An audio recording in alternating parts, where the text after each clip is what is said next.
I think this is the setup. Oh. If I pull it around this leg, so then there's no fuckage that happens.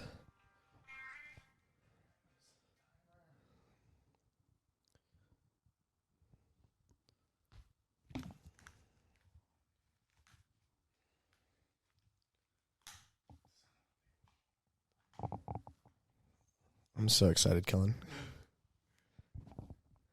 Yeah, this is going to be a good one. I know. I've been wanting to do another one with just me and you. Yeah, I agree. All right. Fuck yeah, dude. We're back, baby. We're back. After a monster week last week. Probably another monster-esque week. Yeah, we did 4 episodes last week, and it was a lot mentally. A little bit taxing, for sure. For sure. Well, welcome back to the podcast. Discount code LCPOD for 10% off. Out the rip? Yeah. Whoa, bro. Holy shit. LonelyCowboyCode.com. You can get these shirts. We're also coming out with a white shirt soon that is going to have our updated logo, our writing logo, I should say, not this one. But, yeah, let's see. We both have notes for this pod. What up? What are you doing? I just need a photo. Just keep talking to the camera. Oh, I see. You're getting I want a one photo. Heard. Hold on. Heard. me reading off of my fucking... Yeah, exactly. That's really what I wanted. All right. Like a sketch. You're sketch at heart. That's all that matters. Yeah, dude. Sketch. There's no way you'll ever see this. But you're the fucking man. I love your content. Yeah. So, yeah. Busy few weeks coming up. Pods have been scheduled into mid-June. Crazy. Yep. I'm going to read these off. So this one will come out tomorrow, the 22nd. Yeah. Then we have Chef John scheduled for Sunday, 26th. The rescheduled podcast, the 29th. BK Part 2, June 2nd. Wall Baby and Kaylee, June 5th. Me and You Again, June 9th. June 12th, Noah, your brother. And then June 16th, to be decided, June 19th. I'm not going to say, but you know who. Oh, yeah. And then, yeah, so mid-June, we're stacked. Yeah. Basically. Which is fucking dope. It's mid-May right now. Yeah. Yeah. Pretty nice. Feels good. I'm happy that we did push it last week. Oh, for sure. Because, I mean, that set us up for... That's a crazy list. Yeah. That set us up for the next month. Yep. So, I mean, mine, you said that you had deep topics. Yeah, and I'm raring to go. Okay. Should we get through mine not so deep topics? 100%. I think that's the... Okay. Let's get into it. Country music. Nice. I like it. Okay, I've been on a country music kick lately. Yeah. And, man, it just, like... Country music relaxes me. So that is leading into my next note, which is learning to relax. Which is also leading to my next note of starting to blog again. Right. Okay. Because I wrote about that, how I need to learn how to relax and why it's difficult for me because my thoughts are just a never-ending storm. But country music has helped me over the last week relax a lot. What you looking at, a hair? Fat ass hair on this thing. Yeah, dude. It's probably Kaylee's or Walbridge's. Or my fucking... Oh, yeah, you have long hair too. I forgot. Yeah. Sorry, yeah. Continue. But yeah, country music has been almost therapeutic in a way recently. Because when I listen to country music, I think of home and I think of family and friends. And I kind of like reminisce on those times. And then it centers me and I just relax. It's weird. That is weird. Yeah. I like it though. I feel the same way in that I have a very hard time relaxing. Yeah. Like that is one of the, and when I do relax, when I am just like, you have to sit there and just chill. Like you've been doing a lot. Mm-hmm. I always feel super guilty, I think is the thing right after. I'm always yeah. Oh, I almost like think about all the things that I could have done with that quote unquote wasted time. Do you know what I mean? Of me just relaxing, Yeah, which is fucked up because I'm especially when I was 20, I've gotten a lot better from 20 to 24. Right. So I know exactly what you're talking about. It's hard. Right. Yeah. So I think it's funny. I think it's cool that country music does that for you, because I don't feel like I've only just recently really started liking country music and getting it, not liking, I guess liking it. Yeah. But getting into listening to it more, and it is very nice. I just don't get the same nostalgia, I think, is the only difference. Yeah. It's country music. A lot of country music is very emotional. True. And especially if like you've lived that life, which a majority of my friends have back home. Right. And I lived that life. I'm talking about, I guess, the quote unquote blue collar lifestyle. You know, working a fucking hard ass job for no money and then getting home country music talks about it all the time. But there is a lot of truth in it, and being able to relate to it, I think, is where the emotions come. Right. But also when country music talks about like the importance of family and hanging out with your friends, same thing. It's just at least in my area of Buffalo, that was the lifestyle. Right. You know, it was the town I lived in was very fucking privileged, but you go a town over and it's sticks. And then a town over that, it's even more sticks. So it was just a part of life. Right. Yeah. We used to have, I don't know if my high school ever did it, but the high school over, they would do ride your tractor to school day. No shot. Yeah, dude. That's see tough. kids fucking whipping in lawnmowers, dude. I don't think we ever did it. We were a little too fucking pussy. Yeah. Percentage of tractors wasn't quite as high. No, definitely not. That's Definitely funny. not. But the town over so Peyton grew up in the town over. Oh, really? I did not know that. Okay. But our schools were so small that our football team combined, I think swimming combined, track combined. Right. So just the big sports. Okay. We grew up with everybody. Right. Yeah. Yeah. I was going somewhere with that. Where was it? Where did it go? Oh, so the country music. I want to go to a fucking country bar here. I want to learn how to line dance. Line dancing would be so much fucking fun, dude. That would be sick. I need you to be 21 like tomorrow so we can go do that. Did your mic cut out? No, I just pressed a button by accident. Don't do that. I don't know what it they didn't do. do anything, but don't do that. Fuck you. God damn it. You're stressing me out, bro. Yeah, so I don't. Yeah. Yeah, that would be really fun. What other things do you feel like really relax you? This might be my brother. This is my brother. Okay, we can pause it. Yeah. I'll just banter. Banter. Ollie's talking to his bro beans right now. Yeah, I think so. I'm going to turn your mic off. So, Ollie's talking to his bro beans. We're supposed to do a podcast with him, but from the sound of it, I don't know if we're going to end up doing it today. Yeah, so we'll see. We will see. I think I did a good job bantering. Dude, this is hard. Yo, I used to do solo pods, and looking back on those were, like, I watched a few of them the other day, and they were cringy. But I'm glad I did them because it just made me comfortable on a mic. And I fucking killed that banter, dog. Hell yeah. We're back. You were fucking that banter up? Yeah. I have some unfortunate news. Can't do it tonight? No, he has a ton of homework. So, yeah, no but I told him that we can either, he was like, I think I should be better by next week, but I was like, I told him that he's not till June 12th. Oh, so we have plenty of time. Yeah. He is going to finish school too by June, like the start of June. Word. So I told him that if we need to wait until then, totally fine.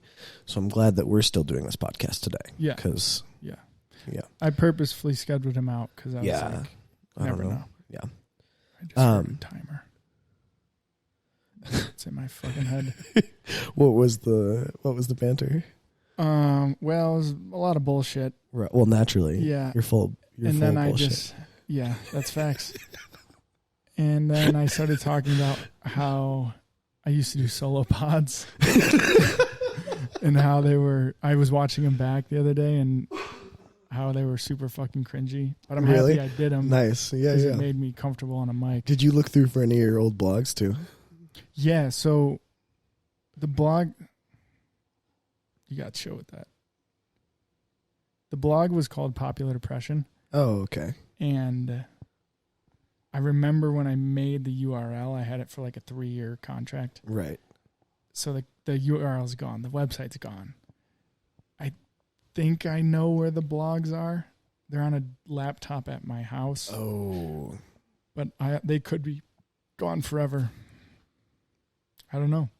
Yeah. That's crazy. And I think my first ever one was one of the best things I've ever written. Yeah. What did you talk about? I do actually want to talk about your blogs in general, as a matter of fact. But the first one? Yes, that to start, yeah. Well, so I think the first one was so powerful because it was my first time being like, fuck this. I'm letting all this ego shit go. I don't care what anybody thinks of this. I'm going to put it out because this is what I'm feeling right now. Yeah.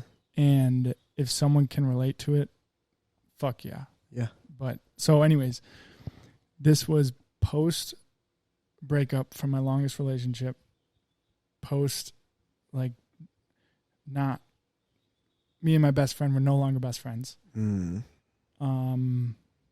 Post deciding to drop out. Damn, so there was a lot of shit. Yeah. And then once I decided to drop out, I was like, fuck it. Well, I don't give a shit about school. I'm going to start doing something else. Right. So the first one was basically just about my struggles in high school and just feeling alone and kind of describing the feelings. Okay. And also describing how I wanted to like attack life. Like that was when I started that blog, I went from like being scared of what the future hold to being like, fuck that. I'm going to go it's my get decision. shit. Yeah. Yeah. And that was a super emotional piece to write. I was like bawling my eyes out. I listened to Comfortably Numb. Like, nice. Remember I was telling you how I could listen to songs on repeat? Yeah. 5 hours, dude. Oh my God. Swear to God, I remember I was at my desk in this fucking corner. Shout out Caleb, I fucking love you, I miss you, and Marcus, I love you and miss you too. Those are my 2 college roommates. Okay, they're fucking dogs. They're so fun. Nice. So yeah, I was sitting at my desk, just had my headphones in. Those 2 were gaming in the other room. Right, clear as day. I remember this, and it was Comfortably Numb live in Pompeii. 2016 on repeat for 5 hours as I'm writing, deleting, writing, crying. Fucking, it was just all the whirlwind. Things, yeah. And then when I released it, I got like way more love than I expected from people that like I never really talked to. Yeah. And after that, I was like, okay. And some of them were messages like, thank you so much for writing this and putting it out because I'm dealing with the same shit. Yeah. So once I realized I could help people in that way, the blog continued till I think when I moved to Tahoe, I stopped. Okay. And that's when because I continued it through Asia a little bit, but that's when I got my camera and I wanted to start vlogging and podcasting. I remember doing a few episodes of the podcast before Asia. Then I started doing videos, and the blog fizzled out. Moved to Tahoe. Started a different podcast. That fizzled out. Moved back home. Started Lonely Cowboy. Started that podcast and the blog. I don't remember when I first started the post blogs on Lonely Cowboy, though. I think it was early, but I really don't remember. Okay. Yeah. Yeah. So when you write, I just feel like I'm so used to writing for school, and I'm pretty good at writing for school, especially like research papers. When I can go in and research the topic thoroughly, I can write a pretty good paper about it. But I don't know, like writing blogs and creative pieces for me was never a strong suit of mine. And so do you sit down, do you write it, and then because that's how I write an essay. I sit down, I write a rough draft, literally just word vomit, and then I go back through it and I'm like, okay, that point I really like, I'm going to expand on that, cut down. You know what I mean? Yeah. Do you do that same thing, or do you just like rip it and then you're like, well, that's how I felt, I'm going to post it just like this? So you're basically asking about editing? Yeah.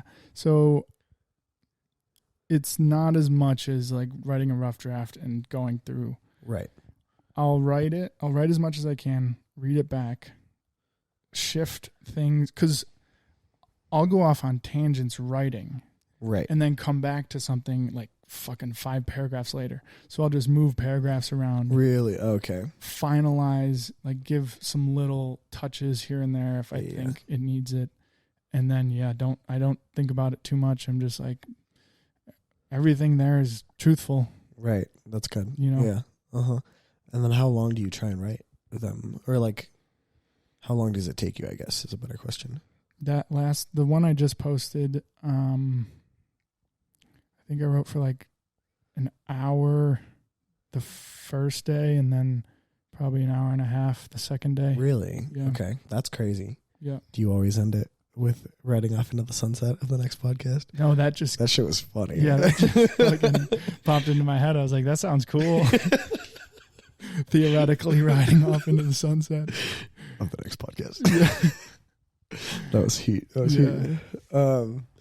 Okay, interesting. That's crazy. Yeah, I don't know. I just feel like I'm not a terrible writer. And we've talked about how for writing in school was always better.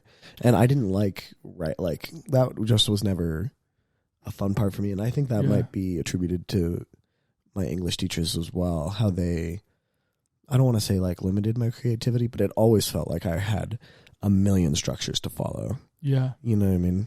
Well, I was really lucky with my 2 English teachers because the first one I had her 7th, 8th, 9th, 10th, and 12th. The only year I didn't have her was when I took AP English because she fucking forced me to. And nice. Yeah. So, and she was amazing. I think she's watched me grow up, from middle school to senior year. And her first year of teaching was my 7th grade year. So I grew up with her in a way too. Right. Totally. And she was always super open to conversation. And I mean, she knew that I was pretty much struggling that whole time. Not specifically, but I mean, I would go into her class for study hall and then she would give me a bagel and I would sleep. And in her class, if I was sleeping, she would never say you got to wake up. She'd be like, Helen, are you okay? Right. Yeah, she was amazing. And she taught me so much and she'd let me write. When it came to book reports and shit, I never fucking read the books. So I would that's kind of where I had an advantage writing, just naturally gifted at it. I could bullshit my way through a book report. Yeah, totally.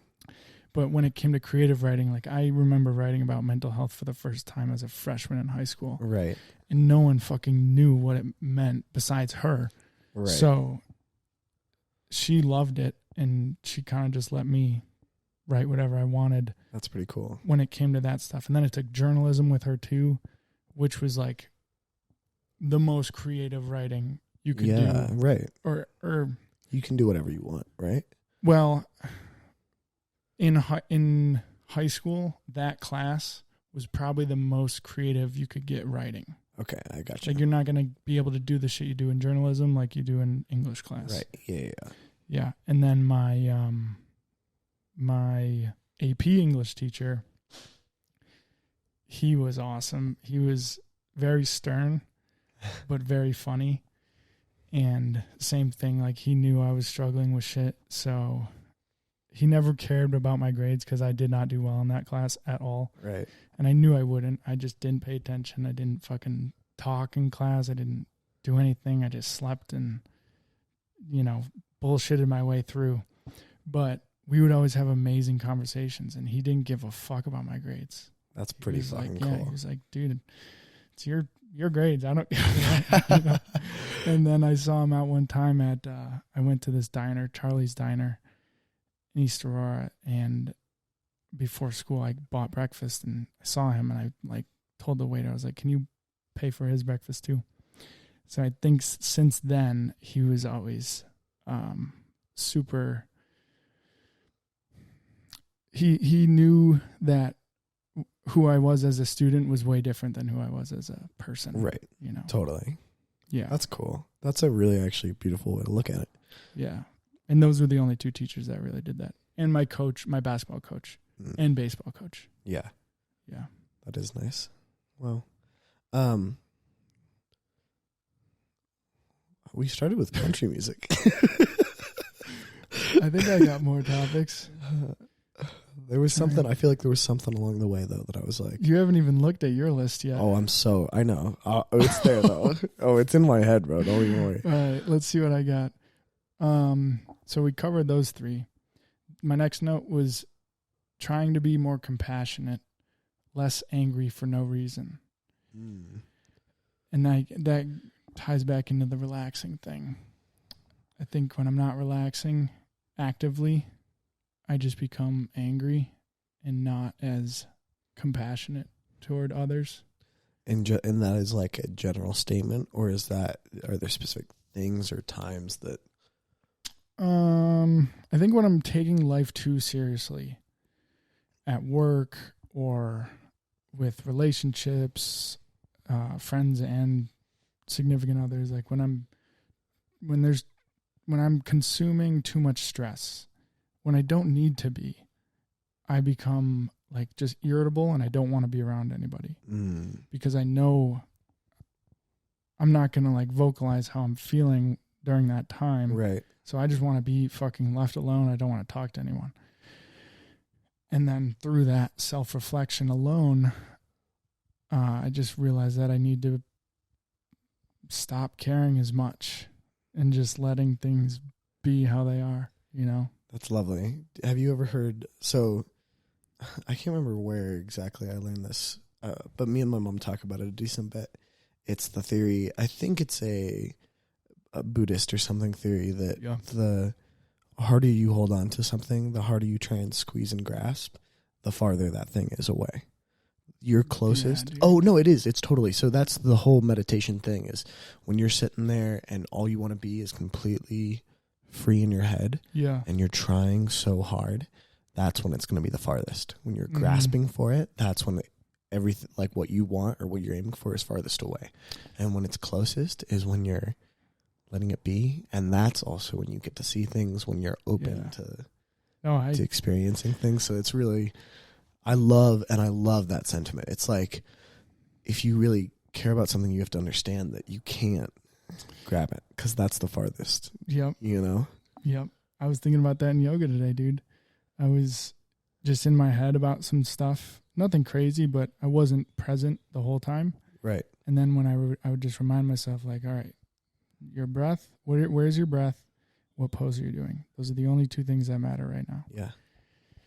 And that both the yoga classes yesterday and today were fucking awesome. I came out feeling like just way more calm. Yeah. You know? That's lovely. Yeah. Yeah. I needed really some time away from people, I think. Yeah. I need more. Because I don't know if you remember, but that one day at work, I was just not fucking feeling it. Yeah. What was it? This last weekend, or was it last Monday? Might have been Friday. Oh, I do remember. Yeah, on Friday. Yeah. Well, wasn't Friday the day that you slept like shit? Yes. Was that Friday night or Thursday night? Oh, I remember. It might have been Thursday night, because I woke up at fucking 4:30 and couldn't go back to bed. I thought that was just the reason you were pissed. I woke up with like negative thoughts, like right away. Woke up, immediately bad thoughts. And then I was like, well, I can't fucking sleep, so I might as well get some work done. Yeah. And that whole day was just off. And then I, had some time to myself, had some time to think, reflect. Damn, this is such a perfect rainy day conversation. I know, right? Holy shit. Yeah, I just got to relax more, man. Yeah. Life ain't that bad. No. That leads pretty well into one of my points, if you're ready. Do you have more? No, that was pretty much it. You could take a second. Yeah, give me 2 seconds. Yeah. The next note was just, it was enjoy the moment, don't rush. And that kind of was where when I was scheduling these pods, I was thinking like, why 3 a week right now? You know, we're in no rush. No, I mean, we are literally booked up. Yeah, we're booked. Why? And that gives us enough time to do the other reset. Things. Yeah, I know. And not be mentally drained. Yeah. The other thing, I didn't write it down, but I remembered it. It was this guy talking about the way something switched in his life when he started looking at money differently. Let's just say the first half of his life, post this revelation, he would always be disappointed with not making enough money. On every paycheck, he'd be like, that's not enough. That's not enough. That's not enough. I'm not getting enough sales. I'm not getting blah, blah, blah, blah. And when he switched his thinking around and he started saying, like, this paycheck is perfect. Like, I don't need any more. That's all I need. And I'm happy with that. I'm thrilled with that. Thank you, God, for letting me work to have this money. Right. You know? Right when he did that, sales went through the roof. He started making more money. And it was like right when he let go and he's like, I don't need this right now. I'm good. And on top of that, thank God again for giving me the opportunity to make this fucking money, you know, because not everybody can do that. And that hit me hard, dude. I was like, I don't want to look at money negatively. And not that I was, but I want to make sure I'm fucking grateful for every goddamn paycheck I get. Totally. You know? Totally. Oh, it's hard you hold on. Yeah. June is going to be the month of letting go. Letting go. I love that. I should read that book. What? Letting Go. Letting Go. You should read that too. What is it? Oh my God. It's such a good book. It's basically, it humbles you and it talks about how you need to let go in life and things you can't control. You know, because there's no reason to waste energy and time thinking about what you can't control. Right. And letting go of everything when it comes to relationships or jobs or things that aren't serving you. Like, prioritize what really matters in life and don't waste time on things that you can't control. That's the gist of it. I guess. Like that. But it goes in deep. So, I mean, if it's a book. Yeah. No, but I like that sentiment as a whole. That's really cool. Yeah. Okay. I have 3 little points. Lovely. Rip them. Okay. Needing to be somewhat on socials, which we talked about. And then I just wrote, I'll be okay. I just have to check myself. Yeah. Which I think everything in moderation. That was the other thing. Like, I feel like I am so lost on I don't want to say like lost, but I feel like I don't know how to do Instagram all that well for a business. Yeah. You know what I mean? I'm going to rip a pissy. All right, word. Could we please cut that? I don't. Nah, dude. Fuck. That's staying for sure. Clip that.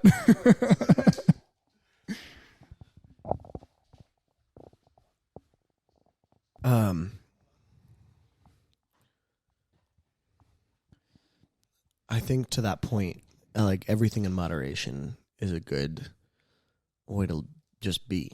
Yeah. You know what I mean? Like, that's like, I agree. And I've been off of it for enough time to not need to be on it. Right. Like all the time. You're not yeah. And Lonely Cowboy's following 0 people, so I don't see you're shit not like anyways. seeing totally, exactly. Right. That's another good point. It's not like you're getting all you're doing is selfish business move, I guess, but I just don't want to. I'm not Lonely Cowboy's not there to like be a social butterfly on Instagram, on the website, email. Oh, totally. Instagram, exactly. Fucking YouTube. Go to YouTube, dog. Yes. So, next thing, tattoo vlog content. Tattoo vlog content. I'm fucking stoked for. Unprofessional. Do not try it at home. That's all I'm going to say. That was the whole. Yeah, that's what I wrote down. That is the note. Tattoo vlog content, parentheses, unprofessional, do not try at home. Next thing, wanting to plan a Lonely Cowboy weekend trip for content. Oh, for content purposes. I mean, it would be a trip, but it would be like we were talking about, just very casual. Totally. Taking pictures, vids, nothing staged or. No. If we see a dope idea, for sure. Oh, yeah. But nothing crazy. It's more to just get out of the city for a bit. Totally. I think that'd be dope. 100%. Yeah, those are my notes. What did you want to do what were you thinking for the trip? Somewhere with water. I want to be able to swim in a lake. Yeah, that does sound real nice. It's going to be cold as shit, but this would be a day trip, but there's so many reservoirs that we can go up to. Are there any hot springs? There are so many hot springs. That would be you know what dope. we could do? We could go to, this would be a good, one night trip if we went to Glenwood Springs, because they have a nice hot tub. They have multiple, because remember BK was telling us about it, how he's fairly sure he met the person who killed 3 people on the highway. At the hot tub in Glenwood Springs. Yeah. But that place is dope, and it's really pretty there. I think any mountain town, I would not mind flying somewhere, though, getting out of the state if you wanted to. I mean, I don't know if I can swing that right now. That's a good point, yeah. That's a real good point. But who knows? We'll figure it out. We'll make a business decisions. Because I'd be down to go to fucking Santa Cruz. That's what I was thinking. I was like... That sounds awesome. If we look at, if there's $100 flights. I got homies there too. So we're not just feeling around in the dark. No. Dude, there was this boy that I met at work on yesterday. Oof, that doesn't feel right. He was a chiller. He's from St. Louis. He made music. A chiller. He's an absolute chiller, dude. He was there for the vibes and the vibes only. But he was like, we throw he did music for this I don't want to say rave, but that type of thing every Saturday, and he was like, you gotta come out to St. Louis, and come to one of these things. Well, I've been to St. Louis. Oh, how is it? It was my first stop on the way to Colorado. Oh, no way. Oh, nice. Yeah, and the city was cool. We got there at night, though, and we left early in the morning. Oh, so you really didn't get to... The food we had at the one restaurant was cool. Dope. But I don't know if I would... I think I'd rather go to Santa Cruz. I think Santa Cruz would be sick. Yeah. That would be fucking If awesome. we don't go to Santa Cruz, though, there's plenty... As long as we're not going east, I'm happy. Yeah. My homie there, he's a DJ. Yeah. And I bet you if I told him, hey, we're coming out to check out the area, scope out if it's a potential landing spot. Yeah. He would show us a good time. And also, there's so many, the fucking awesome part about Santa Cruz is, remember in the 90s seeing, neither of us. But remember in the 90s? No. I know. Sorry.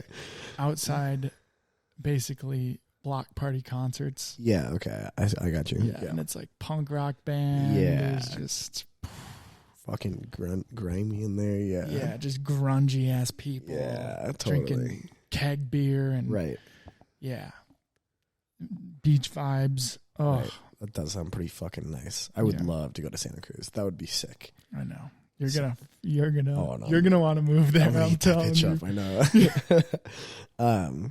Yes, I think a vacation. And there are, yeah. I think a road trip, a Lonely Cowboy road trip. What if we did a podcast in the car on the road trip? Oh, we couldn't because we need it.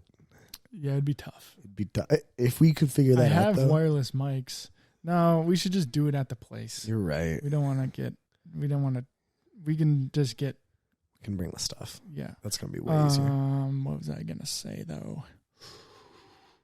That was an idea with the ambulance, was basically to have a portable podcast studio. Right. That would be fucking sick. Yeah, that's a great point if we do get... Yeah. That would be one hell of a road trip dude, vehicle. I honestly think we should make that. We should fucking make that the goal for a year from now. Yeah, a year from now. Next summer, we're going to go on a Lonely Cowboy road trip across some parts of America. That would be sick. Okay, so that's the goal. You guys are hearing it here first. Give us so much shit if we don't have that ambulance. That is the goal.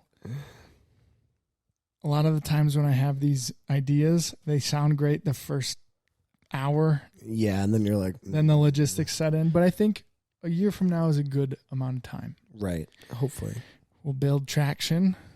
We'll try and get people to support that vision. Yep. And we'll somehow tie it into scholarship fund and mental health education. Make that like maybe like a scholarship tour. Give out scholarships to high schools in the places we visit. That would be crazy. It would be crazy. Yeah. All right. That's a good idea. I like it. Okay. That sun is back. Back, So that baby. lighting is going to change. Like This will be one hell of an editing video. Nah, that's all right. I Should think be fun. we might as well just... It's already a low budget podcast. Might as well be a low editing budget podcast. All right, so those are my notes. All right, cool. You were writing for a while. I mean, I just had a couple good ideas. I feel there's not like a ton of content, but oh my goodness. To preface Ollie's notes, before we started rolling, he said, "I'm gonna get deep with you, Kellen." I hope you're ready for it because you don't have an option. Okay. I don't know what I want to start with. I think I'm going to start here. So we were just talking about, outside, right behind that camera is a little balcony. Oh, I know where you're fucking going with And this. Kellen was just, every time I'm over here, I always see, there's a few birds that fly around, and there's always these ones that have like a really bright red, orange head and neck and underbelly. And I swear to God, I see them like every time I'm over here. And Kellen was telling me, I feel like I want you to say how you... Okay. So you want me to talk about the birds? Yes. I like to hear about the birds. So I was on the roof the other day, and this bird like came up right next to me as I'm sitting there. I wasn't close enough to touch him, but he was right there, or she. And I was thinking to myself, this was actually when I was like self-reflecting and wanted to be alone. I was thinking about God and, doing that whole spiel. I was thinking, what if birds are guardian angels? And then the next day I come down, there's a bird right there. And he was like chirping at me. Like he was looking at me and chirping. Yeah. And I was like, that's fucking crazy. So Yeah. then I go on the roof again, and I'm laying out looking, doing the same thing, self-reflecting, and this beautiful, I've never seen this bird before. I didn't even know these existed. Right. It was like it was probably as big as a hawk, but all yellow. Wow. Just flying right over me. And dude, I wonder if I took a picture. I know I took a picture of a bird because it freaked me out. I was like, this is one of the most beautiful birds I've ever seen. Man, I don't. Oh, it was that red bird on the balcony. Oh, yeah. That's so cute. So then that happened. Come down here the next day, sit on the couch, looking out the window, bird comes right away. So, I mean, I don't know if birds are all everywhere and it could just be a coincidence. Totally. It probably is. But it is, I mean, it's kind of, it feels good to believe that they could be guardian angels and they're like here to say like, yeah, I'm here. Yeah. Got you. It just, so that whole sentiment about like seeing something and that being a guardian angel, it made me think about, so my grandpa got early onset Alzheimer's when he was like early 70s. I want to say like, I'm not going to say the age because I don't remember 100%. Yeah. But he died. He he didn't have it for a crazy long time because he died pretty quickly. Yeah. All things considered, it was quick. It was quick to like. Yeah. It grew. I'm having trouble putting words to it. It was quick to progress. It progressed quickly. Thank you. Yes. That's the word that I was looking for. But he was in a nursing home and stuff up on Alameda and off Federal or something, or Sheridan or something like that. And we would go there, and it was crazy. It was an Alzheimer's specific ward. And so, but talking to those people, it was, I don't know, they were just so close to just being right here, present in the moment. Yeah. Just because they had very little to think of. Like, so much of their experience was literally just right there, present in their bodies. And then when my grandpa died, my grandma said something to me about how whenever there's a penny on the ground, it's your grandpa. He's looking down on you and he's putting that penny there. Yeah. And so whenever I am walking down the street or something and I see a penny, it always just feels like it's him, you know? Yeah. I mean? And it's crazy to me. And now, like, whenever there's a penny that's on its tails, I always flip it across and to see if it'll land on heads and then for the next person, you know what I mean? But it's just like a funny little thing that like makes me feel like there is like a guardian or something like that. And it's the same with the birds. 'Cause I feel it's like it's almost, I almost want to say it's like a feeling that you get when you start to notice those things and you're like, it's a weird fucking feeling. Yeah. And so do you think, hold on, how do I phrase this? I guess, first of all, do you see things on this, like, the birds is just what's happening right now, but is there other things that you felt like that you just notice and you're like, ooh, this feels like a sign, or like guardian angel or whatever you want to call it?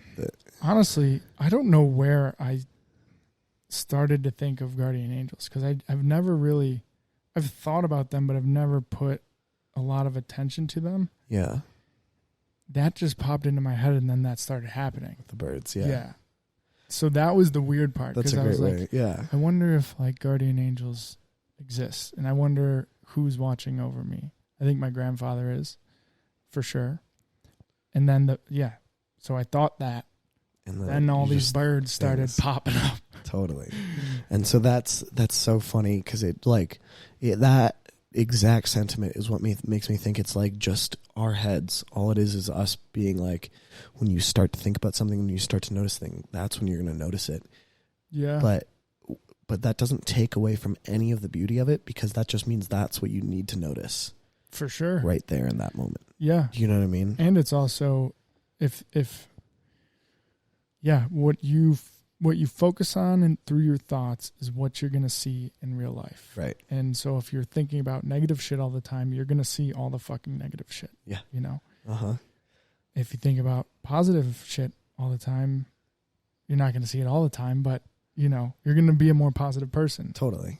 Yeah, there's 100% truth to that. Yeah. Okay, next thing. I want to talk a little bit more about mental health with you.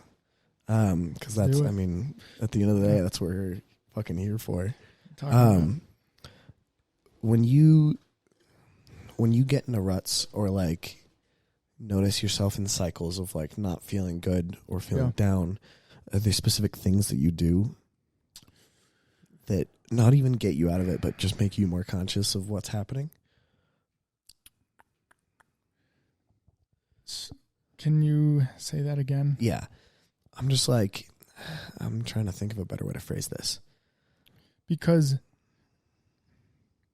being in ruts is different.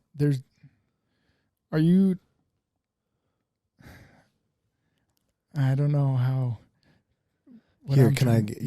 Hold on. So one of the other things that you said is you find yourself when you're feeling good, or like good things are going or whatever, you find yourself praying less. Yeah. And then when it's like when the bad things start to happen, or when you're feeling down, that's when you start to pray more. And that you were saying it in relation to how you didn't want to do that so much. But is praying, do you think, is that one of the things that you like turn to be like, I'm not feeling good about the situation or how I'm where I am. You know what I mean? Yeah. And do you turn to that and be like, that's how I'm going to get myself out? Or is it more just like, this is what I need to do? I don't think about it like this is how I'm going to get out of it, because that's assuming that you just flip a switch and you can get out of it. You can do something and then get out of it. Totally. You know? That's not the case. It's so when it comes to being in a bad place mentally, it could last for months, years, when I was younger, but now, every rut I've been in recently, just through practice and prayer and life experience, gets easier because you know that you do have like a plethora of tools to help you get out of it. And also, at the end of the day, like, I'm thinking back to the last time I was not depressed.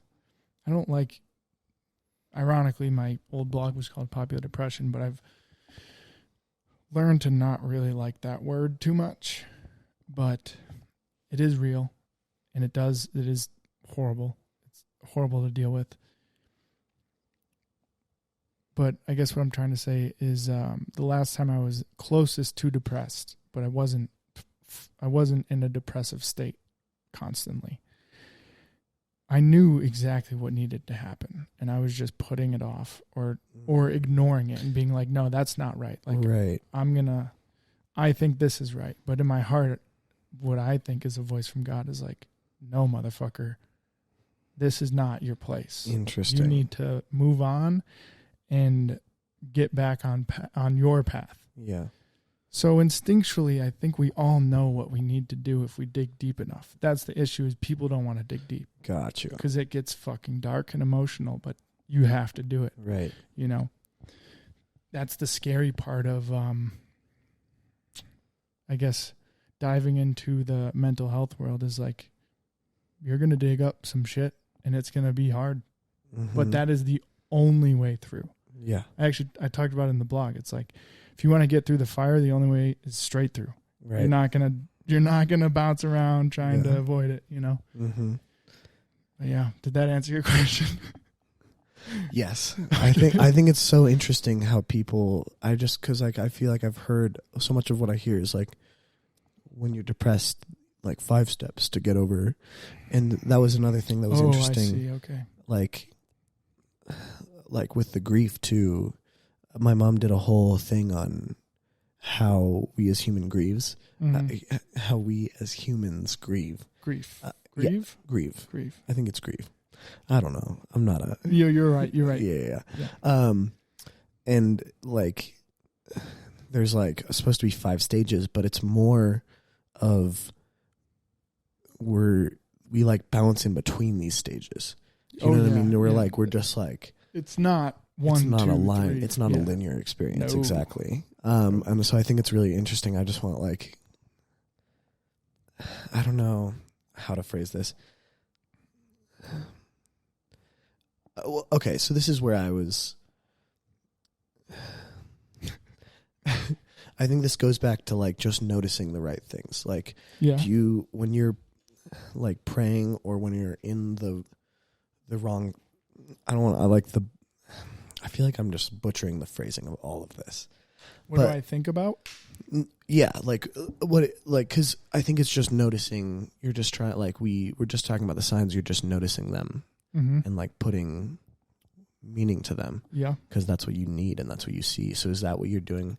Well, I don't think no, but I'm not saying that I was searching for it. I wasn't searching for it. Right. That just happened, and then I chose to look at it this way. That's what I mean. Yeah. But like, that's how we're choosing to look at it. So do you, like, when you're praying, are you just being like, this is what I'm looking for. How do I find it? No, I don't question.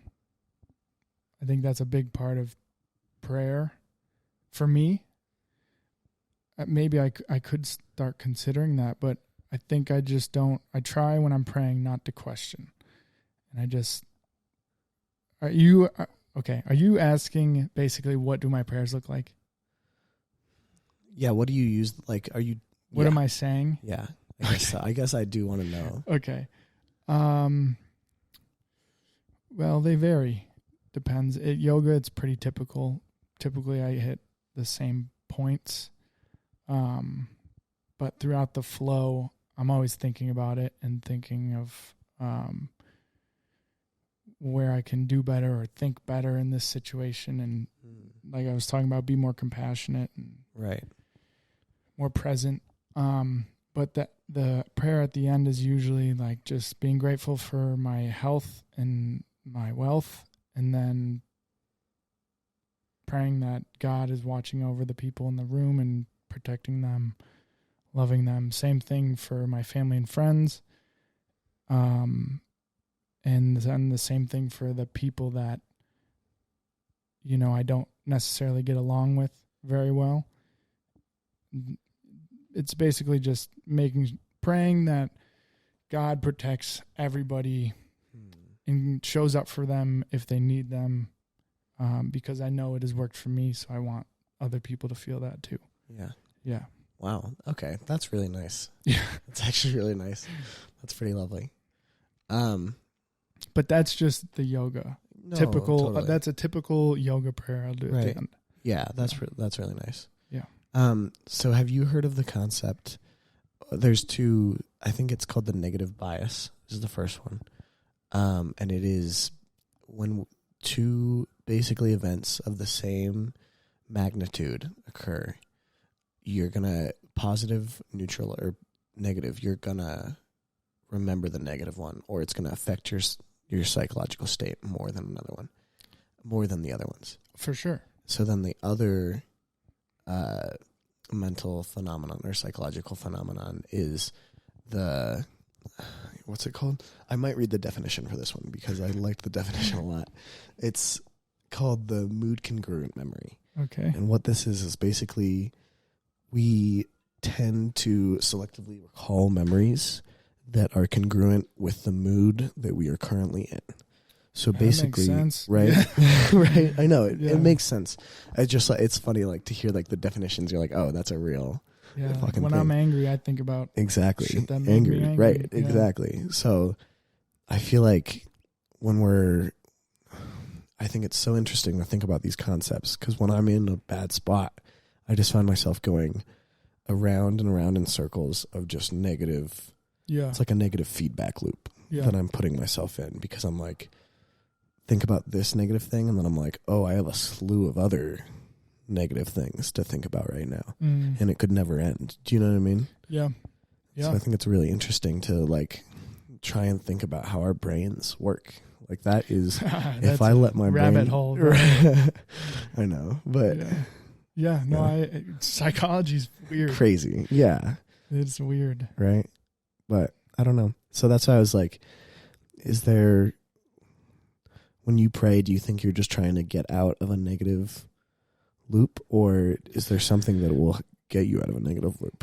Well, I don't only pray when I'm in a negative state. Like I know, but you're talking about the tools that you have gathered. Okay. And I guess I keep saying praying. Tools. Yeah, I keep saying praying is the end all be all of the tools. But I'm one. Do you have any other tools that you use? Yeah, because I know when I'm fucking up. Right. And it's like I'm fucking up on X, Y, and Z. No wonder I feel like shit. You know, I'm not going to blame anybody else. That's all on me. Right. Like if I'm not eating right, if I'm not sleeping right, if I'm not exercising, if I'm not being creative, if I'm not praying, if I'm not actively being grateful, that's all on me. Because I can control all these things, and it's my choice to do them or not. Right. So if I don't do them and I'm in a bad mood or I feel like shit, I can't blame anybody but myself, because I know I'm fucking up in these areas. It's clear as day. So you want to feel better? Do this. Totally. You know? Yeah. That's and really interesting. I try not to make any excuses or think about it too much. I know these things help, so why not fucking do them? Wow. That's lovely. You know? Uh-huh. And I think a lot of people could benefit from that. If you put in the work, man. Yeah, it's gonna. Yeah. That's when I think God will help you the most is when you show him or whatever you call it that you're actively trying. And you're going to fuck up all the time. All the time. On probably that's the human experience. Yeah, probably several of those things a day I fuck up. Right. But if I just continue to get a little bit better and I'm on the right path, then I'm good. You know, the negative thoughts are going to come and go.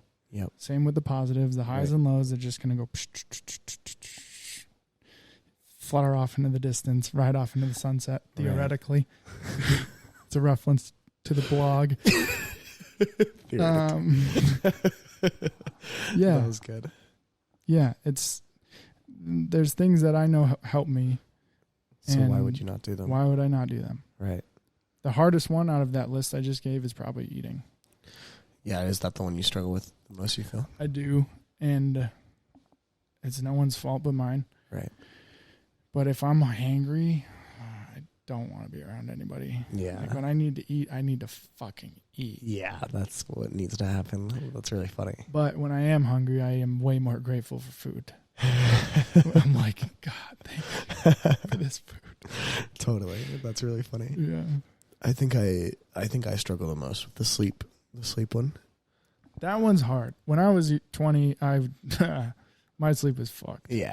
And you can get away with it for a little bit longer, but I think when it really started to affect me was like 22 to 23, which seems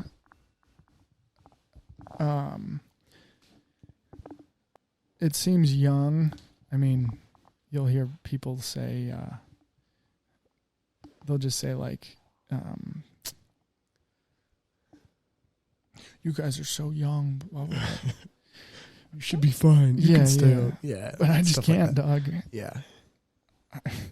No one can. We're not made to not sleep. Right. We're made to sleep. Yeah. Damn right. Yeah. Rest is so important. And which is even funnier because the younger you are, the more rest you need, theoretically. Bro, there have been a lot of studies recently that have literally the correlation is sleep to depression.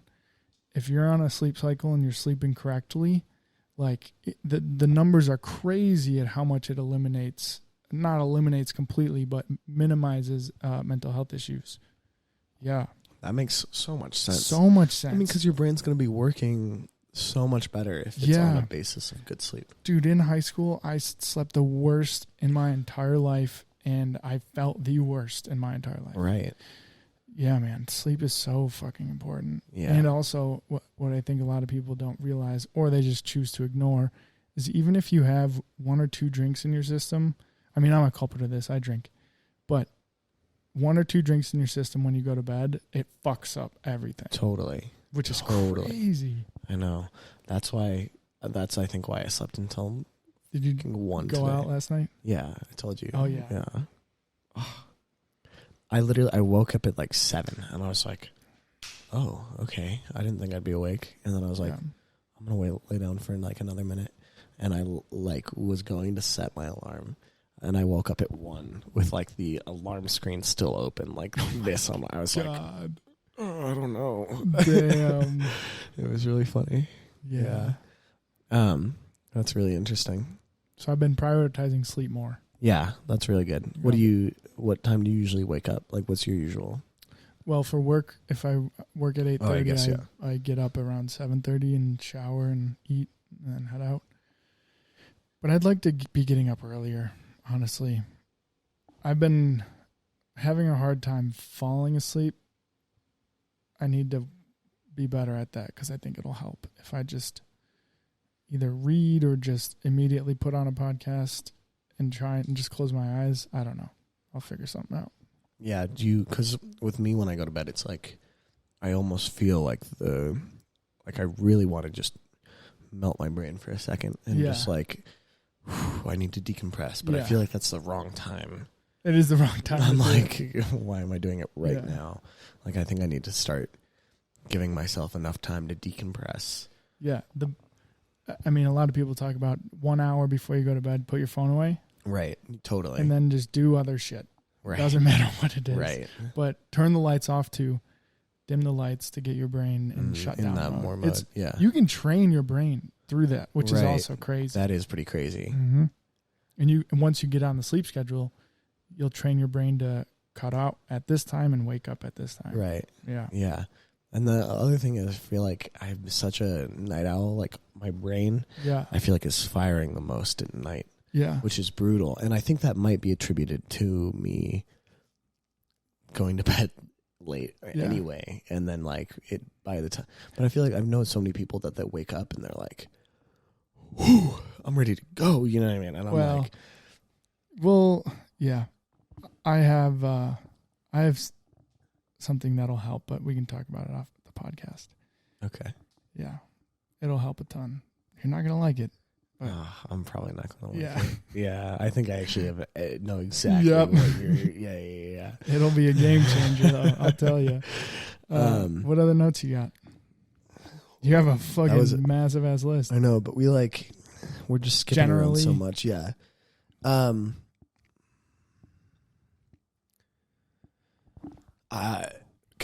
So back to the signs or guardian angels or whatever. I feel like when I see them, like for me, it's like, oh, I want to be, or like, I think it's the same in the same way. Like when you get a new friend who has a new car, and then you're like, oh, I see that car fucking everywhere now. Oh yeah, you know what I mean? So I'm like, when I notice something like a little, whether it be a penny or a bird or a fucking, any of the different things that and then I'm like, oh, I see them all the time, and then I'm like, this is trying to tell me something. Like I need to pay attention a little bit more to something. Oh, I feel like that's what you need to pay attention. Exactly, more. That's what I get when I see a few pennies in a row in a day. I'm like, whoa, I need to stop living so much in my own head right now. I need to pay attention and look and listen a little bit more. I feel like that's the sensation I get. And it's like, and that's what I meant. I think it's almost more of a feeling that I get. Yeah. It's like I see something, but then I literally get a physical sensation that I'm like, whoa, okay, pay attention, Ollie. You know what I mean? Do you get that like with the birds? Not really the, how do I word this? Hold on. I got it. I know you do. I got it. You just gotta give me a sec. I can see that. I can hear the brains, the gears weren't in there. The train going. Chugga, chugga, chugga, chugga, no, chugga. stop. The pay attention thing is what I had something and it was an example. Oh man. Oh, this is it. So me personally with the birds, not so much. Okay, yeah. I'm just using the birds as like... Yeah, because it just happened. Yeah. But a lot of people, when they turn to God in a more religious sense, like specifically Christianity is the example I'm thinking about. Okay. And they give their life to God and Jesus, they start seeing God and Jesus everywhere. And in everyday life all the time. And that's usually honestly what, because I guess not the typical story, but a stereotypical story of finding God is people praying when they don't pray. And they're like, God, if you're real, show me. Yeah. And then they start noticing and seeing. Yeah. And then they're like, oh, okay, this is real. Right. So then they, dive deeper and then they see it everywhere. Yeah. But totally. I mean, God is everywhere. Right. He's controlling everything. Right. Maybe not controlling everything, but personally, I think it'd be a little silly to believe that you're in control of everything because that's just not true, and shit happens all the time. The birds, I hope they're guardian angels. That would be nice. Right. Totally. Yeah. Just what I think it's choosing to believe. Yeah. Yeah. No, I agree. I think it's just so cool to think about all the little ways that we as humans and as a society are just I'm going to latch onto this because this is what I need. Like what I need right now is to see those pennies and them to slow me down and make me think. And other people's are like, I need to see Jesus and I need to see God because that's what's going to make me slow down and think. Do you know? Yeah. So on a spiritual sense, on a spiritual sense, like us as humans, just in general, we're going to find those things. It can get tricky, though. It can get tricky. What do you mean? Because people can start associating what they want to believe with what they're seeing instead of reality, where it's like almost living in a fantasy land, I guess. I don't really know exactly how to put it. I guess what I'm trying to say is it can be dangerous to kind of like believe. I mean, in a religious sense, it could be dangerous to be religious, because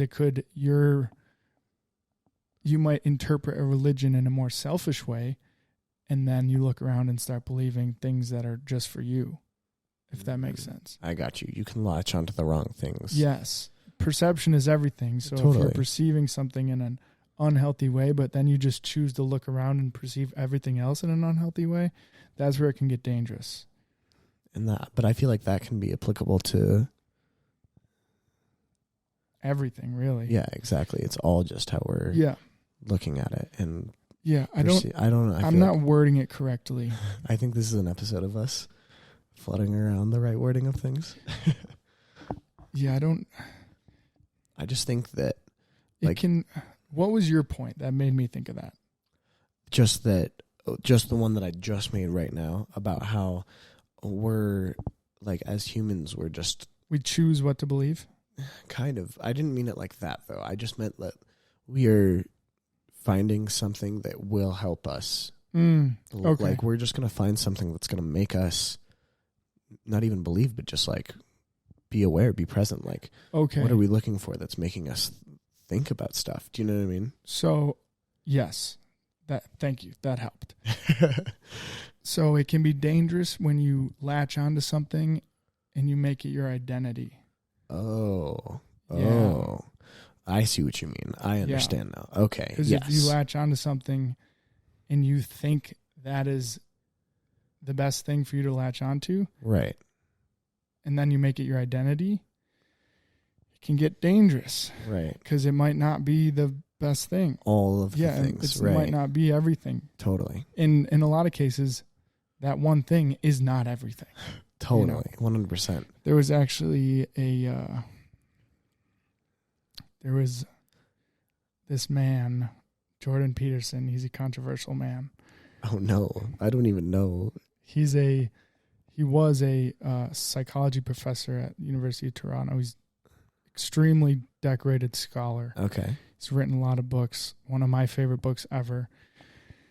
And he gets painted into a picture of like a extreme right wing, extremely conservative.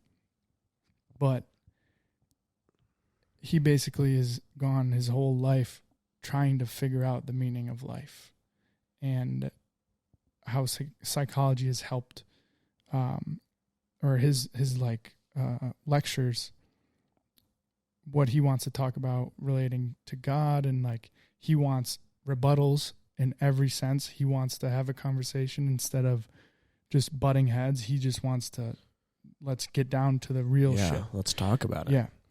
And he made a point about pride in how it is a cardinal sin, like pride itself. Mm-hmm. Pride itself is a cardinal sin. And I don't really know the meaning of that, and I don't know any other cardinal sin, but that's what he said, and he's a Christian, and so he knows better. Yeah. He knows way more about that religion than I do. Totally.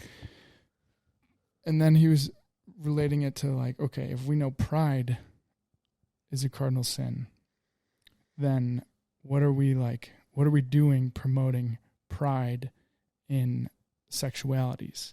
Like if you're going to make your sexuality your whole identity, that's an issue. Yeah. He's like, we shouldn't be prideful of our sex or like what our sexual attractions are. Right. There should be no pride in that, because that's not everything. That's not who you are as a person. But a lot of people in that community, they have like pride parades, and it becomes like, when you look at it through that lens, you're like, oh, is that like, are they latching onto that because it's, obviously you want to feel part of a community. Right. Yeah. But is it dangerous? And so you're saying that's the same concept with maybe religion in some cases. Is that the point? Yeah, I mean, right, like anything. People are very prideful of their religion, right, and that can be interpreted in a lot of different ways. Right. You could be prideful of anything you're prideful of, and you make it a part of your identity. Like, that's where it gets dangerous, Right. Because I gotta continue to check myself on that all the time. Like, whenever I feel pride, I remind myself, I'm like, why do I feel pride, and should I be feeling pride? Because most of the times it's like, no, this is just something that you've done. Right. You should not make this your whole identity. And there's no reason to be prideful, because what the fuck is pride? Right. Right. Does it really matter? Totally. No. Like, I want to be proud of the things that I've worked hard to do, and like that I've put myself into, not that I fit myself into. Yeah. And then it kind of goes into the topic of, like, I guess pride is something for yourself. So I'm going to butcher this. Please. But do your own research. Don't listen to me. I'm going to preface that right now. Good. I guess one of the things of Christianity is, like, you're not living for yourself. You're living for God, and you're living for the people around you. Never about yourself. Right. Always about community, God, you're all the external. Yeah. Once you stop living for yourself and you start living for others, that's when God will bless you in bigger ways. I guess that might be that's a totally butchered way of describing that lesson of Christianity. I got you. Yeah. But it makes sense. I mean, in a general perspective, if you take out the God aspect of it and you just think about it for what it is, like, is pride good? Is pride bad? Should I just be living for everything else? When does that line get crossed where it becomes your identity? Because that's when it gets, where it can be, right. Yeah. Interesting. That's a weird line. Yeah. That's crazy. Honestly, I think the people that are against the LGBT community or whatever, I don't think they're really against someone's sexual preference. I think they're against the idea of it being their identity. Right. Because that is crazy to think about. I didn't think about that until he said that on the podcast. I was like, holy fuck. And then you relate that back to any community. If you have pride to be in that community, is that bad? Is that your whole identity? It's wild.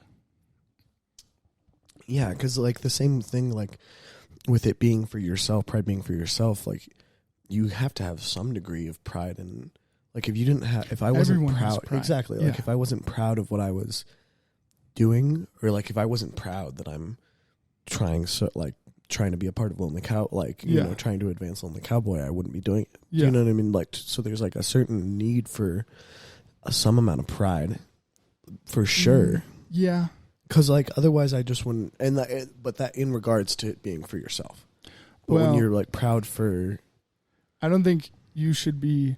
I mean, I get what you're saying, but in the case with Lonely Cowboy, like, I want you to be proud of Lonely Cowboy, because that's how I view it, and that's how I want the people to, whoever like comes on next, is like, I want you to be proud to be advancing Lonely Cowboy, because when Lonely Cowboy advances, a much bigger picture advances in mental health education, because that's goal number 1. So you're like almost, and I'm in the same way. It's like, I'm not doing this necessarily for myself. I'm doing it. This is my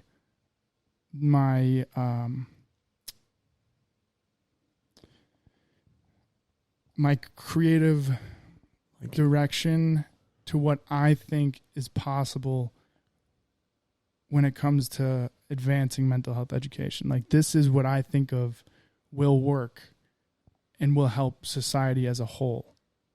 And even if it's on a small scale, that's still something. But I'm an optimist, so I'm thinking big scale. Yeah. And like, I don't want to be proud to be the owner of Lonely Cowboy. I want to be proud to be a part of Lonely Cowboy and what it can do. You know, because it's, I mean, I wrote it in the blog. If it wasn't for everybody at the beginning who believed in my fucking crazy vision, I wouldn't be here. No, totally. You know? So I can't take any credit for that. And I'm okay with that. I don't want to take credit for that. No. But I guess I did write in the blog that I need to take a little more credit. Exactly. Or give myself more credit. And I think that's what I mean. Like, we need a little bit of... We do. You're right. That's something I struggle with. Right. And like, maybe that's a bad thing. I don't think we have to label it bad or good. I think that's another thing is like, it just is. Like, and if it doesn't feel right or if it doesn't feel good, then maybe it's not right for you. But that doesn't mean it's necessarily a bad thing. You know? Yeah. Yeah. You're right. You're like, right. if you're just putting yourself down in that. I know that's where it gets dangerous. Exactly. When you put yourself down. Yeah. You know? Yeah. You're like, that's just what I'm doing right now. Yeah. I don't know. I'm not trying to. I just constantly, I don't know. This is probably a good question for a therapist. But whenever I feel like I do something good, I constantly am like, you're not doing this for you. You're doing this for everybody that has supported you. And there's definitely a point where the best thing for, if I'm doing what I believe to be the best for everyone who has supported me, it could also look like me being selfish in a way to lock in and get shit done, you know? So in that aspect, I think it's okay to be selfish in that way. But once again, my brain fucking...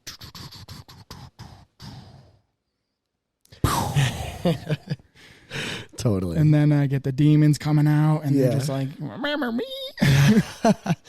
See, because I have a little bit of a problem, I feel like, with that full sentiment of pride because, like, is it really that bad for that to be so much of their personality? Like, is it? Yes. Well, I'm just going to play devil's advocate. No, I'm ready. Okay. Yeah. That's what I'm also trying to. But, like, don't you think, like, I feel like let's just stick with the LGBTQ example because that's what I can think of off the top of my head. But, like, they're just committing to something that it's like we were saying, it's a community for them. Do you know what I mean? So they're committing to that idea of a community, and they're some of those people might be making it a large part of their identity, but that's also just they're proud to be doing it. You know what I mean? And they're happy that that's what they're doing, so they're going to full commit to that. Yeah. Like I guess I'm like having trouble understanding why that in itself is so. I think the extremes of it. Right. In every case, the extremes of everything, I feel like are going to be. Yes.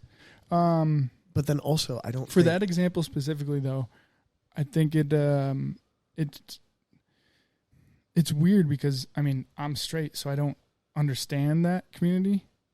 But like I've told you, I lived with two gay dudes. They taught me so much. No, and I'm not trying to. Yeah. And I was introduced into that whole world, and I witnessed it firsthand. And you know, it's not for what's his name, Marlon. That was never like him being gay. He was one of the gayest dudes I know, but that was just a tiny piece of him. He was like, I see what you mean. Fucking badass motherfucker. Right.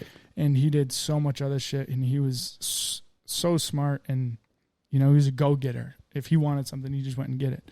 But he never made just that part of himself be his whole identity. Okay. You know? So you're saying it's bad when pride takes over, that becomes literally the only thing. Like, you can still be proud about stuff. You need to be proud about stuff, but when that's the only thing that you're doing. And then you, if you were to like take offense to something and you just tie it back to because because I'm gay? Right. You know? Okay. I see what you mean. Yeah. I think that's interesting. I think I almost want to say, like, I feel like, I mean, the extremes of everything are going to be horrible. That's just going to be horrible for everything. But I think I think it's kind of cool when people are so committed to something that they... Well, it depends what it is. I guess so. But I think, like... The passion is... The passion, I think, is... Yeah, I guess maybe that does just come back down to the passion of it. And if that... But when you're that passionate about something, you're probably passionate about other things. You're not going to make it everything. Yeah, I mean, it goes back to the extremes and what do you want out of life? Right. Like, if you're someone like Kanye, that motherfucker is one of the most creative people we have ever seen ever. Yeah. And his art reflects that. Totally. So you are fucking dumb if you don't think he's going to be a little crazy. Totally. You know? When you're pushing as hard as he is, you're going to be a little disconnected from reality. But that's the beauty in him, is he is Kanye. There will never be anybody like Kanye. He's going to say what he's going to say. He's going to do the art he's going to do. We're just watching. Yeah. You know. Totally. No one is stopping him. Right. Totally. I do love that sentiment. Yeah. We could wrap it up soon, too. We could wrap it up. There's one other, like, kind of shorter one from the original,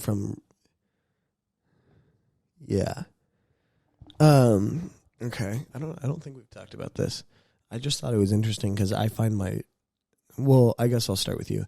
Do you feel like you rely more heavily on intrinsic or extrinsic motivation? I don't know what that means. So intrinsic motivation is... like internal? Exactly. Versus external? External would be like reward. Like, you're like, I'm going to do something because I'm going to get this. Intrinsic is, I'm going to do this because that is what I want to do right now.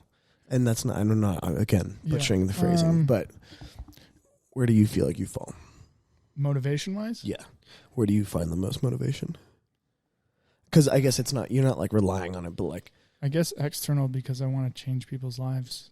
I want to change my family's life. I want to prove the people that I believed in me right.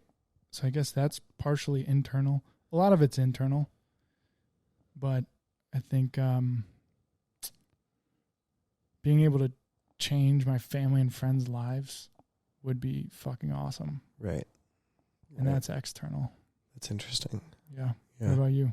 I'm for sure external. Like,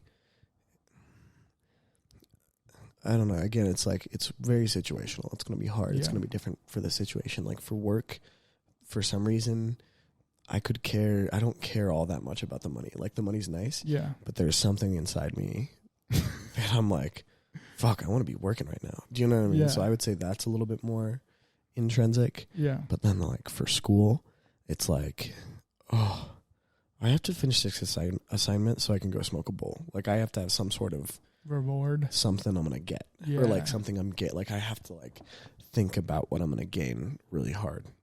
Yeah. To get it. Or, like, serving a table. If I'm, like, going to walk up, I'm like, fuck.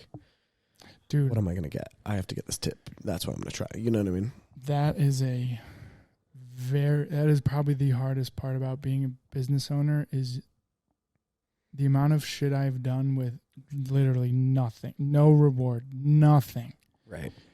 And being motivated for that is so hard, because you have to be thinking, like, there is going to be a reward, but it might be 5 years down the road. Totally. That is tough. Right. And I think that's where I've had a lot of low points. Right. When you're like... You just give everything you got, and it's just not enough. And it's not, your energy's not in the right place. You're not focused on the right things, you know. And then the other thing I wanted to talk to you about is you talked about on your blog post how you feel like you almost like failed with Lonely Cowboy in the past. Yeah. And I just didn't understand why you felt like that was a failure? Like what were the things that? Hold on. So what were some of the things that I thought I failed on? No, like why do you think you failed as a whole? Like what? Because it just wasn't as successful as I thought it would be in that amount of time. And I think a lot of people believed in me, and they still do, which I'm extremely grateful for. But I just felt like I let a lot of people down by not being successful quick enough. Yeah. Okay. Because I did not expect it. It was just the optimist in me and the naivety in me at the time when I started Lonely Cowboy. I thought it was thought it was the golden ticket. I was like, this idea is crazy. And on paper it was, but I didn't have enough life experience and business experience to take on this massive fucking idea that I had. Right. With just myself. Like, there was no chance in any fucking world that would have worked. Right. And that's why I just burnt out so often and was scrambling to just do little tiny things and that just to keep the lights on at the studio. You know, so I couldn't even give my full attention to the company because I was so worried about making sure everything ran. Right. And then like the collabs and getting all the blogs done for those, the podcasts done, getting the fucking shirts in, sending shit to the artist I did like 10 in 10 weeks. Oh, Jesus. Yeah, it was horrible. Right. I mean, it was a great learning lesson, but yeah. So you're like the actual part that you're saying you failed at was just that you weren't successful? I wasn't. I mean, in the time frame, I guess. Yeah, I wasn't successful enough. Right. I didn't think I was doing good enough. Right. And I just felt like I failed everybody, and because I knew I had the support of a lot of people, and a lot of people believed in me. So when I just kept failing and failing and failing and falling on my ass and fucking blowing through money, like I was like, fuck, I'm fucked. Right. Dude, the amount of times I have gone to bed thinking like, I'm not just fucked, I'm like rock bottom. There's no way out. Right. You know, this is going to be a long, hard road to get out of this. That happened often, dude. The last 2 years were the most stressful years of my life, for sure. Damn. Dude, like, I mean, the pressure I put myself on was extremely unhealthy. Yeah. Yeah, I wouldn't wish that shit on my worst enemy, but God, it made me who I am now, and it helped. Damn right. Right. That's But crazy. Yeah, dude, if you ever start your own business, I will give you a list of things not to do because I know a lot of them. That's crazy. So do you feel like that's, I guess I don't know, like now do you still feel like that's like that you failed? No. Okay. Because I kept with it, and the whole time I was slowly working on it and putting pieces together, and I never stopped, and I always knew I would never quit. So I was confident in my ability to know, like, I'm not going to quit. It may look like I failed now to the public eye, because also, I don't know if I told you this, I had a homie reach out to me, and we were talking about LC, and he was like, I heard LC was done. I was like, what? Who told you that? And he was like, some girl at the bar, at Mister's, a bar in our town. I was like, no, I just haven't been posting because I've been working on all this shit behind the scenes, and I'm just waiting for the right time to relaunch. He was like, oh, word, well, let me know, because I'm stoked for, like, he was very supportive, and he still is. But shout out, Biddy. He's just hearing that. It was like people were talking about how LC was done, which was motivating, because I was like, y'all little fire, motherfuckers right? Yeah. don't even know what's coming. So yeah, that lit a fire for sure. And Yeah. That's cool. Yeah. That's what I wanted to. That's how I wanted to end it. I just wanted to ask because I feel like, from my perspective, it doesn't feel like it feels like. So yeah, because this is the crazy part. You came in when shit was good. Like I was in a good headspace. Right. I, just went through the breakup, which was tough, but Yeah. Moving out, I needed my own space. Right. So that was huge for me creatively because, like I told you, that month or so, my brain was just fucking going. Yeah. But yeah, you've only seen Lonely Cowboy at a good stage, dude. I know. Bro. Oh my God, dude. If you would have saw me the last, basically before I moved to Denver. Right. That year, bro. Oh my God. You would have thought I'm not starting. I'm not even gonna try because of this. This shit ain't going anywhere, dog. That's crazy. Yeah, dude. Starting a business turns out to be tough. No way. Yeah. That's crazy, dude. Damn. I was such a little fucking shit thinking that I could do this on my own at that magnitude. Yeah. I was like, this studio, $1,600 year lease. Like, dumbass. That's crazy. Totally. Do I have any business income? I did. Right. The first launch was awesome. Right. The first launch fucking killed. Right. And then I got the studio and started doing the tattoo artist collabs, and it just went. Totally. Yeah. Totally. Yeah. It feels like I'm excited to fail some too. That's what I guess I'm. Oh yeah. I feel like we'll be way more prepared now, though. Exactly. Won't be no thing. Ain't be no thing. I mean, we already had a failure. The first podcast we did, I didn't start the fucking recording board. Lost the footage that's coming out today that I can't. Yep. It's okay. It's okay. We'll skip past that one. Fucking dumbass. Yeah. But yeah, bro, you haven't. You've not seen the bad parts. No, for and sure. I'm so happy you didn't because that shit was fucking hell. All right. That was it. That's all I got. Wrap it up. Yeah. All right. LonelyCowboyCo.com. Look at that motherfucking shirt. Look at it. LC Pod discount code for 10% off. White tees coming soon. Thank y'all for watching, listening. Subscribe. Please. Catch you next time. Peace. Peace.